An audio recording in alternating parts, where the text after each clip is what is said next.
किनारे पर एक घना जंगल था जिसका नाम था भूतिया जंगल। जंगल के अंदर का रास्ता इतना भयानक था कि सूरज की रोशनी भी वहां तक नहीं पहुंच पाती थी। गांव के लोग जंगल की कहानियों से डरते थे और जंगल की ओर जाने से बचते थे। कहा जाता था कि जंगल में एक बहुत पुरानी और जर्जर हवेली खड़ी थी जिसमें एक राजा की आत्मा रहती थी। राजा अपनी मौत से कुछ ही दिन पहले आशीर्वाद प्राप्त करने के लिए उस हवेली में गया था, लेकिन वह वापस नहीं लौटा और उसकी आत्मा वहीं कैद हो गई। एक दिन गांव में एक साहसी युवक अर्जुन आया। उसने गांव वालों से जंगल के बारे में सुना और उसने ठान लिया कि वह रहस्य की पड़ताल करेगा। अर्जुन ने अपने कुछ साहसी दोस्तों को इकट्ठा किया और उन सभी ने मिलकर जंगल में प्रवेश किया। जंगल में प्रवेश करते ही उन्हें भयानक आवाजें सुनाई देने लगी।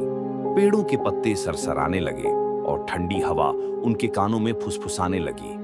अर्जुन और उसके दोस्तों ने हिम्मत जुटाई और आगे बढ़ते रहे। रात होते होते वे हवेली तक पहुंच गए। हवेली से एक अजीब सी रोशनी निकल रही थी।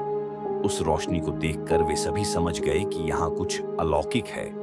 उन्होंने हवेली के अंदर कदम रखा और देखा कि हवेली के अंदर का दृश्य किसी रोशन महफिल की तरह था। हवेली के मध्य भाग में एक बड़ा हॉल था जहां राजा की आत्मा को शांति पाने के लिए पूजा की जाती थी। अर्जुन ने देखा कि हॉल के बीच में एक पवित्र अग्नि जल रही थी और उसके चारों ओर अदृश्य ताकतें थीं। अर्जुन ने समझ लिया कि अगर उसे राजा की आत्मा को शांति दिलानी है तो उन्हें पूजा में खुद को शामिल करना होगा। उसने और उसके दोस्तों ने जंगल के प्राकृतिक संसाधनों का उपयोग करके पूरी निष्ठा के साथ पूजा की।